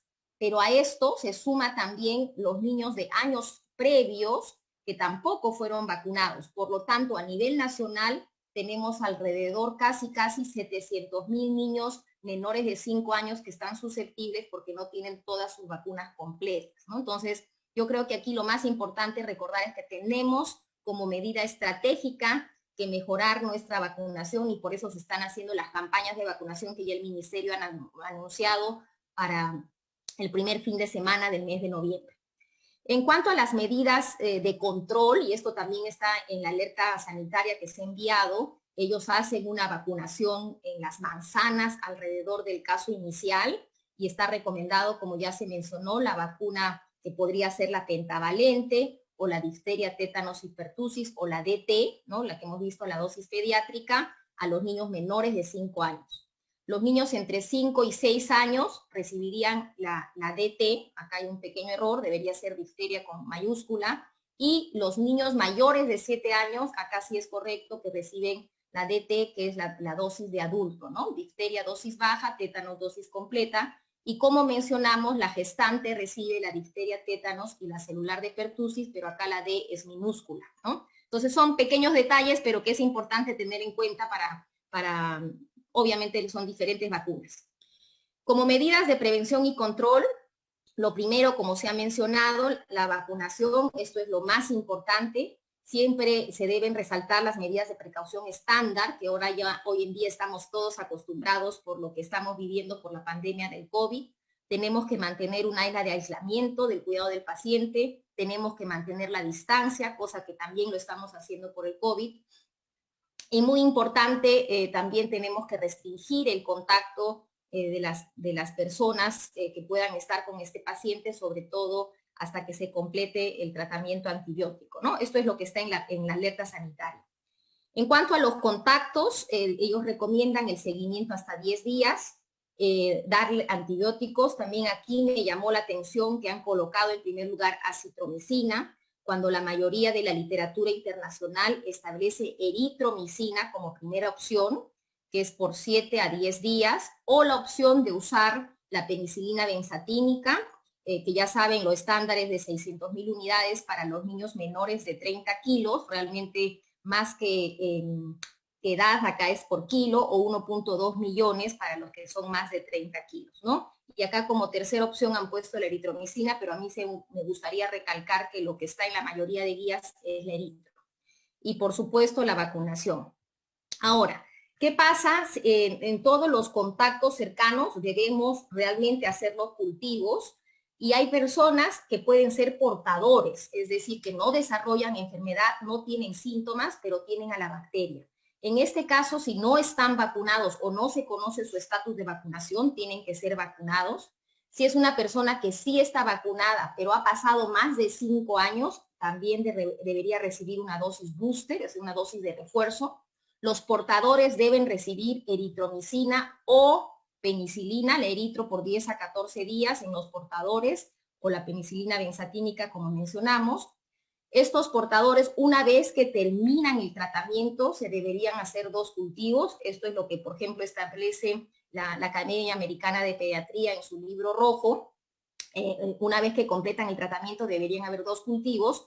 Y a veces es posible que aún cumpliendo el tratamiento todavía salga el cultivo positivo, y al parecer eso está reportado como hasta en un 20%, y deberían seguir con 10 días de eritromicina. Otras alternativas está quinolona, rifampicina, claritromicina y también acitromicina, pero en ese orden. Si tenemos al paciente a nivel hospitalario, recordemos de que este es un virus, una bacteria que ya se ha descrito que se transmite a través de las gotitas. Por lo tanto para los pacientes como para los portadores se deben mantener las precauciones estándar que todos conocemos, de lavado de mano, y además el de gotitas, ¿no? Es decir, poder usar una mascarilla y la protección de ojos. Si tuviéramos un paciente que tiene una difteria cutánea, como ya se ha explicado, aquí sí se agregan las precauciones de contacto, que es con los guantes y el mandilón. También recordemos que en el ambiente hospitalario lo recomendable sería tener 2 cultivos negativos separados de 24 horas luego de que se completó el tratamiento, para justamente evidenciar de que no hay un riesgo de transmisión. Recordemos que el periodo de incubación ya se dijo de 2 a 5 días, pero las personas podrían ser contagiosas por 2 hasta 6 semanas, que es más raro. Entonces, en resumen, de las medidas de control que ya hemos hablado, lo importante son la búsqueda de los contactos que se está haciendo. Los contactos cercanos se deben vigilar entre 7 a 10 días. En las guías yo he encontrado 7, en la norma nacional dice 10, nos iremos con los 10. Se deben hacer los cultivos, que ya se ha explicado, y se debe dar profilaxis antibiótica, ¿no? Con eritro o penicilina benzatínica. En cuanto a la vacunación, si tenemos un contacto asintomático que está documentado, que previamente está vacunado, igual le ponemos una dosis booster. Si tenemos un contacto asintomático que no ha estado vacunado, o no sabemos su esquema de vacunación, o no ha recibido todas sus dosis completas, sobre todo para los niños menores de 7 años, tiene que recibir todas las dosis, ¿no? Y como decimos, podría ser la difteria tétanos pertussis o la difteria tétanos acelular de pertussis. Si es un niño menor de 7 años, también le podríamos dar la difteria con tétanos dosis pediátrica, o si es un niño mayor de 7 años, le podríamos dar la tétanos difteria o con la combinación de la pertussis celular. Por otro lado, solo mencionar que no hay evidencia de usar la antitoxina en los contactos inmunizados, ¿no? Esto es para los pacientes que presentan la infección. Y finalmente, me gustaría acabar con este ABC del coronavirus, que tenemos que seguir todos cuidándonos, y en el caso de esta enfermedad también aplica, ¿no? Constante lavado de manos, usar la mascarilla para protegernos de transmisión de estas infecciones respiratorias, si podemos mantenernos en la casa, y también lo del distanciamiento. Muchas gracias. Muchas gracias, doctora Ochoa. Bueno, han sido muy buenas ponencias hoy día, los tres temas que hemos tocado acerca de emergencia. Y vamos a ver algunas preguntas. Tenemos en el chat varias preguntas que están haciendo nuestros participantes. Y acerca de algunas que he podido resumir en grupos, estoy viendo el tema de los antibióticos, ¿no? Pero una de las preguntas interesantes es, ¿qué hacer en el caso de los pacientes que no toleran vía oral? Hemos visto el tema de penicilina besatínica. ¿Solo penicilina besatínica o alguna otra alternativa que tendríamos como antibiótico para los pacientes que sean alérgicos a las penicilinas y no toleren vía oral? Hola. No tengo acceso al video. No sé si, creo que está bloqueado mi video. A ver. Un segundo. Ya te lo pongo. Ya, creo que ahora sí. A ver, intente. Ahora. Sí. Ah, ya. Hola, ¿cómo estás, Teresa? Hola, ¿cómo estás? Claro, lo que hay que diferenciar es si es tratamiento o profilaxis. Si es para control, se puede usar la penicilina benzatínica en dosis única, como mencionó la doctora Teresa Ochoa. Pero si es para tratamiento por vía parenteral, tenemos la penicilina G-sódica, ¿no? Ahora, por vía intramuscular, la penicilina procaínica, pero no sé si habrá penicilina procaínica disponible, ¿no? En relación a la penicilina G-sódica, parece paradójico, pero en hospitales de tercer nivel no tenemos penicilina G-sódica. Cuando tenemos casos de lupus congénita, tenemos que pedirle al familiar que consiga la penicilina G-sódica de fuera del hospital, ¿no? Entonces yo creo que estos problemas que tenemos actualmente en salud pública deben servirnos para reevaluar nuestro sistema, ¿no? Y tratar de, pues, corregir las fallas, ¿no? Por ejemplo, otra falla en la recomendación es eritromicina por vía endovenosa, ¿no? Y no tenemos eritromicina por vía endovenosa en nuestra vida, ¿no? Entonces yo creo que eso hay que considerar.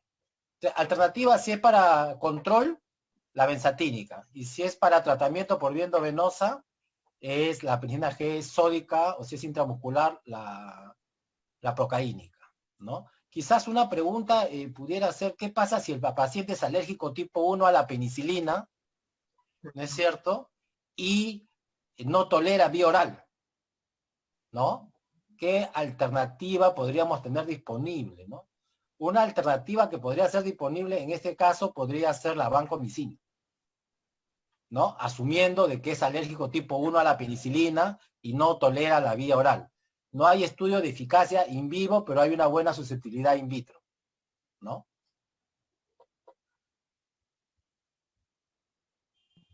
Claro, acá tengo otra pregunta de la doctora Inés Caro acerca de lo que es en pacientes con insuficiencia cardíaca, ¿en cuánto se debería diluir la antitoxina, ya que 250 mililitros o 500 mililitros podría descompensar a un paciente cardíaco?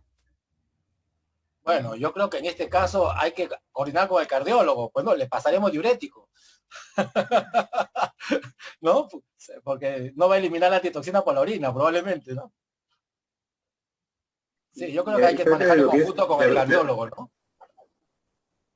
Claro, son casos que van a ser multidisciplinarios, ¿no? Entre el médico, hasta con cuidados intensivos, cardiología. Yo creo que es una enfermedad antigua, pero nueva para la mayoría de nosotros. Hay otra pregunta acerca de lo que es la remoción de la membrana, si liberamos lo que se comentaba hace mucho tiempo, ¿no? Y se continúa hablando. Si yo remuevo la membrana, tengo la liberación de más toxinas. No, pero... ¿Cuál es la recomendación actual? ¿Se puede la recomendación es tomar una buena muestra. O sea, si yo voy a tomar muestra debajo de la membrana, ¿no es cierto? Es para tomar la muestra y yo ya tengo que tener la antitoxina, porque ya hemos conversado que en los casos probables, aquí estamos actualmente en esta situación, ¿no? Tener la antitoxina disponible para administrar la antitoxina y no esperar los resultados microbiológicos. ¿Ok? Ahora, si la pregunta es que si yo remuevo la membrana y voy a eliminar más bacterias y puedo contagiar al personal de salud, pues ya se ha mencionado que se tienen que usar los equipos de protección personal. Y actualmente ya es parte de nuestra vida diaria usar el equipo de protección personal, ¿no? Usamos nuestra mascarilla. Y lo otro es que es una enfermedad inmunoprevenible. O sea, los trabajadores de salud que no han recibido su última dosis de refuerzo de DITE, yo me he puesto la DPT a celular para adultos hace 3 años, ¿no? Pero los trabajadores de salud que no tienen el refuerzo de DITE en los últimos 10 años deben colocarse su refuerzo de DITE. Es inmunoprevenible, no estamos como el COVID, que no hay vacuna. Esta es una enfermedad inmunoprevenible. O sea, el trabajador de salud tiene que irse a vacunar. Tiene que vacunarse. Entonces, tenemos que nuevamente tomar el tema de vacunación a adultos, todos los adultos que no tienen los refuerzos, que han pasado más de 10 años y no se volvieron a colocar, ¿no? Hay un tema, una pregunta interesante y seguro yo iría más a cuáles serían los puntos claves para identificar a un paciente con difteria y no sobrediagnosticar las faringitis supurativas, por así decirlo. Claro, con todo el contexto que tenemos actual, va a haber de repente un sobrediagnóstico o de repente vamos a sobre reportar casos, vamos a reportar demasiados casos de sospecha de difteria, pacientes con faringitis, ¿no? ¿Cuáles serían las recomendaciones o cuáles serían los puntos claves que debo buscar en ese paciente? Bueno, si el paciente tiene la pseudomembrana típica, que es blanco-grisácea, es coalescente, ¿no? Probablemente el diagnóstico no sea difícil, ¿no?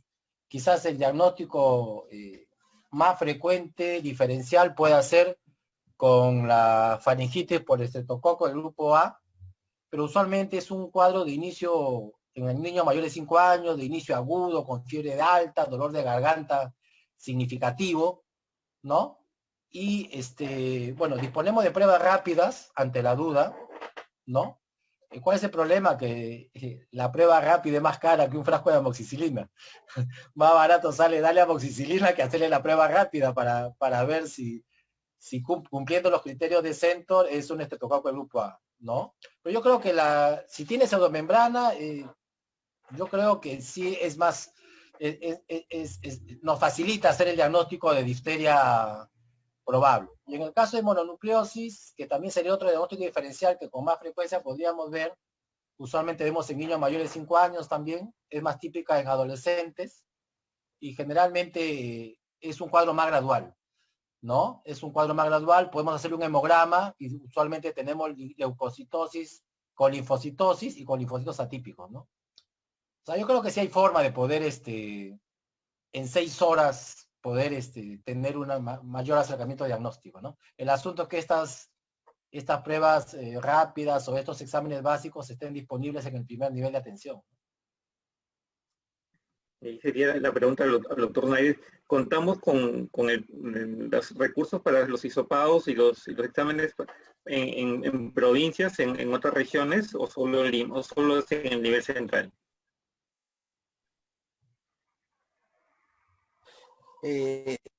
Ante esa pregunta, en realidad los insumos lo tenemos en el marco de otras vigilancias. Normalmente medios AMIS tenemos en los centros Centinela, que son los ERIS, los utilizamos con mucha frecuencia para el aislamiento de gonococo. En este momento se está coordinando la transferencia a las regiones y también en Lima las diferentes DIRIS para que puedan tener específicamente en los centros, en los establecimientos ante cualquier sospecha en los medios de transporte. Y para el PCR, como se ha mencionado, solo necesitamos un medio estéril porque el hisopo va a ser seco en realidad, ¿no? Es un hisopo estéril que actualmente en el marco de COVID tenemos los hisopos correspondientes y no ponerlo, embeberlo en el medio de transporte viral, que puede ser una equivocación, ¿no? Los medios de transporte viral tienen antibióticos, no nos serviría y no son útiles. En este contexto es más útil utilizar un recipiente estéril, como son los tubos específicamente que tenemos en diferentes hospitales, y colocar el medio el hisopo con la muestra correspondiente para el PCR. Para el cultivo, sí, AMIA se está repartiendo recién a los establecimientos y se está coordinando con los responsables de cada laboratorio. Doctor Ochoa, ¿tenía una intervención? Sí, yo quería solamente comentar con respecto a la pregunta anterior, y es que creo que con todo lo que está pasando a nivel nacional y mundial con lo del COVID y ahora encima la difteria, tenemos que dar un mensaje también de tranquilidad a los papás y también a los médicos y a los pediatras, en el sentido que si tenemos niños que tienen su esquema de vacunación completo y vienen con fiebre, con faringitis, con linfadenopatía, lo más probable es que estemos frente a cualquier virus, ¿no? Y además con un poco de secreción faríngea, lo más probable es que va a ser un Epstein-Barr o cualquier otro virus en un niño pequeño. Entonces creo que es importante también transmitir esta tranquilidad si el niño está vacunado. Creo que en el momento que vamos a empezar a sospechar es con las características clínicas del color y las características de la membrana, pero sobre todo en el contexto de niños que pueden no estar vacunados, ¿no? Entonces, me parece que sí deberíamos hacer esa diferenciación. Totalmente de acuerdo. Justo vamos a tener un incremento de reportes de casos sospechosos en niños que probablemente tengan hasta refuerzos continuamente. Bueno, tenemos varias preguntas acerca de lo que son vacunas. Empezamos con, bueno, vamos a empezar por acá, nos informan de, la pregunta clásica es lo de la vacunación para adultos, que ya la doctora lo ha mencionado, que deberíamos usar o una DT o una DTP con una DTP a celular, ¿no? La pregunta que mencionan constantemente es, en pacientes que tuvieron, bueno, imagino que las personas que comentan tienen más de 20 años, tuvieron difteria, ¿se deben volver a vacunar? Sí, sí. No, como se ha mencionado, no protege, por lo tanto, si el paciente tuvo difteria y cuando la tuvo no se volvió a vacunar, igual tiene que tener estos refuerzos cada 10 años, ¿no? Entonces, si es que nunca más pensó en la posibilidad y en estas circunstancias, sí necesitaría una dosis de refuerzo de la TD, ¿no? O la DT, D minúscula, T mayúscula, o de la celular de pertusis. Y en el contexto de COVID, en pacientes que han tenido COVID, la respuesta a la vacunación, ¿cuánto tiempo debería pasar en un paciente que ha hecho un cuadro de COVID severo, que ha estado internado en cuidados intensivos, o un paciente que ha hecho un cuadro leve, ¿no? Sí, yo creo que, no sé si después también el doctor Candela quiera comentar esto, creo que no hay todavía evidencia de algo que se haya realmente estudiado para saber cuánto es el tiempo mínimo de seguridad, pero creo que en este caso lo que entra un poco es el criterio, ¿no? Entonces, en un paciente, aunque haya tenido una enfermedad importante, severa, pero ya está clínicamente estable, y lo que he visto en algunas guías que al menos haya pasado 2 semanas desde que hay una recuperación, 2 a 3 semanas, es un tiempo prudente para vacunarlo. Y lo que sí me parece importante es que se debe poner al día en la vacunación, porque muchos de estos pacientes con COVID ya tienen un compromiso secuelar importante a nivel pulmonar. Entonces no queremos agravar su situación cogiendo una enfermedad que es inmunoprevenible. Entonces, ese sería mi criterio, ¿no? Unas 2 semanas, 3 semanas después de que ya clínicamente esté estable. Sí, yo creo que hay que recordar que la vacuna contra difteria es un toxoide, no es un agente vivo atenuado. ¿Ok? Entonces quizás tras un cuadro viral severo, uno podría tener ciertos reparos de aplicar una vacuna a un virus vivo atenuado, pero es un toxoide, ¿no? Entonces yo realmente no veo alguna contraindicación. Quizás, como dice la doctora Ochoa, una precaución podría ser esperar 2 semanas de la estabilización, y si el paciente tiene alto riesgo de estar en contacto, ¿no?, con gente no vacunada y con riesgo, no habría contraindicación para aplicar la vacuna que contenga toxoide difterico.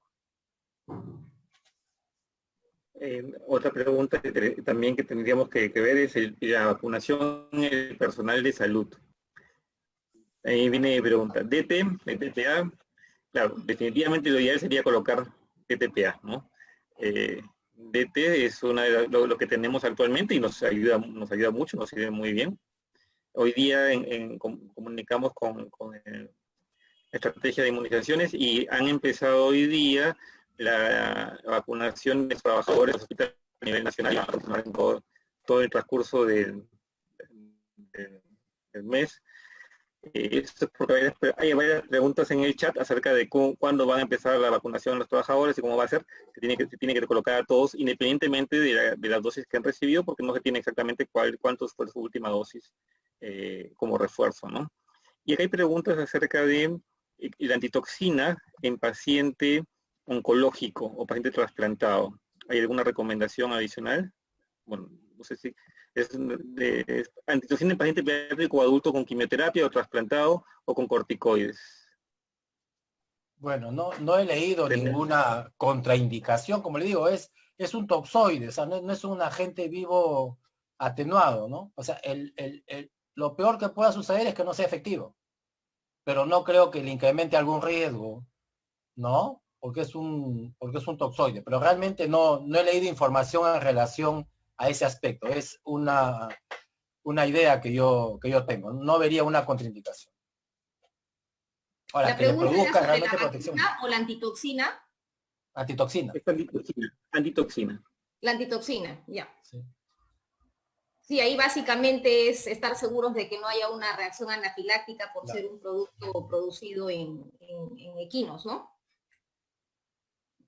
Sí, generalmente nosotros hemos tenido experiencias con inmunoglobulinas, con globulina específicas, y inmunología humana en general, y sí, el tema de anafilaxia a veces puede ser reportado en ese tipo de pacientes, ¿no? Ahí también tenemos algunas preguntas acerca de en los adolescentes de 15 años con 3 dosis de vacuna, ¿tiene que colocarse una dosis adicional? Sí, de todas maneras. Pero ahí falta. Ajá. Sí, de todas maneras, la dosis que sería ideal sería la de Tdap, ¿no? Tétano, difteria, celular de pertusis, pero como mencioné, actualmente no está en nuestro calendario de vacunación, por lo tanto, la que deberíamos recomendar es la DT, de chiquita tétano, ¿no? Y sí debe recibir, y con mayor razón porque no tiene su inmunización completa de la infancia, ¿no? Que son 5 dosis, 2, 4, 6, 18 y entre los 4 y los 6 años. Un tema importante, y también veo acá, y la pregunta es, una persona adulta vacunada en los últimos 5 años, personal de salud que atiende pacientes con difteria, ¿puede convertirse en portador? Sí, ¿no? Como se mencionó, pese a que uno ha estado vacunado, podría ser importante que en el estudio de los contactos, y esto incluye a personal de salud, deberían hacer los cultivos para determinar si es portador, si debe recibir una dosis de refuerzo, aparte de recibir también el tratamiento antibiótico para portador. Claro, es importante en la estrategia de vacunación no solo verlo desde el punto de vista individual, sino desde el punto de vista de salud pública. Hay que tratar de vacunar al mayor porcentaje de población para conseguir una inmunidad colectiva, y esto lleva a que disminuyan las transmisión de cepas toxigénicas. Circulan menos las cepas toxigénicas si es que hay una inmunidad colectiva, ¿no? Entonces yo creo que el objetivo debe ser a nivel de salud pública, ¿no? O sea, todos debemos vacunarnos individualmente para protegernos, pero debemos tratar de alcanzar lo más rápidamente posible una inmunidad colectiva, ¿no?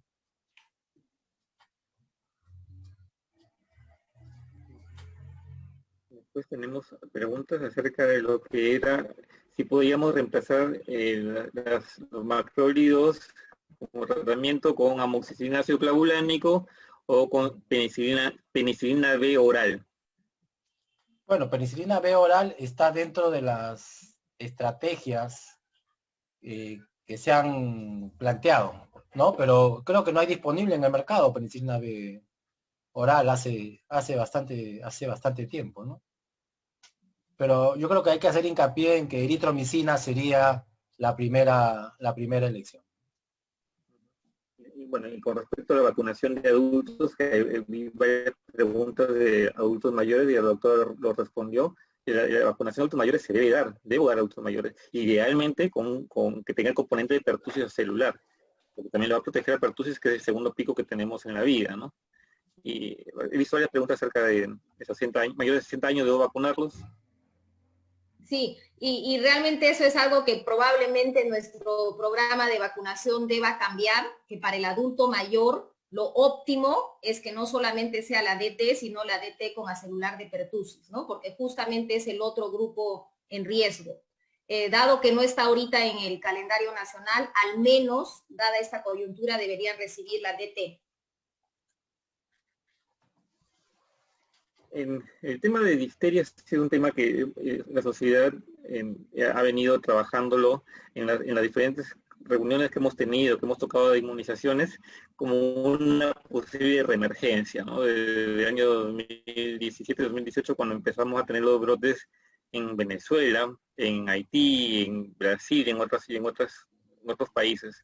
Y bueno, era la crónica de una muerte anunciada. Teníamos difteria muy cerca de nosotros. Mi pregunta es, para tener casos de difteria debemos haber tenido portadores, probablemente el tema de migración puede haber favorecido esto. Pero si tenemos un caso, debemos tener más casos probablemente subreportados en algunas otras ciudades. Es importante el tema si se encuentra un caso sospechoso, reportarlo. Lo que menciona acá en el chat es, si bien la definición operacional le ha puesto como faringitis a todos los casos sospechosos. Y ahí va el reporte que de repente vamos a incrementar constantemente, ¿no? Sí, pero yo creo que ahí es importante lo que mencionó la doctora Teresa Ochoa, ¿no? Si tenemos un caso, lo primero que tenemos que evaluar es cómo está su esquema vacunal, ¿no? Si su esquema vacunal está al día, está completo, pues el riesgo es mínimo, ¿no? Hay que pensar en otras etiologías. Es lo primero que habría que hacer.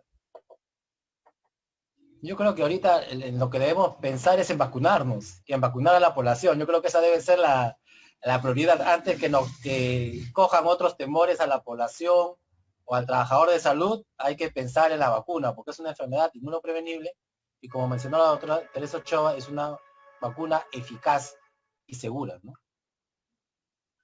Y si, bueno, solamente si puedo agregar en la alerta epidemiológica, dice todo como caso probable, todo caso caracterizado por laringitis o faringitis o amigdalitis y membrana adhesiva, ¿no? Entonces, porque en pediatría todos los días tenemos miles de niños con faringitis, amigdalitis, etcétera, pero acá creo que lo importante es el y membrana adhesiva en las amígdalas o con la faringe o en la nariz, ¿no? Entonces creo que eso también hay que enfatizar para no tener un sobrediagnóstico o una alerta en toda la cantidad de niñitos que vamos a tener y que tenemos todo el tiempo con faringitis simple. Creo que acá la clave, lo que se tiene que enfatizar en el caso probable es la presencia de la membrana.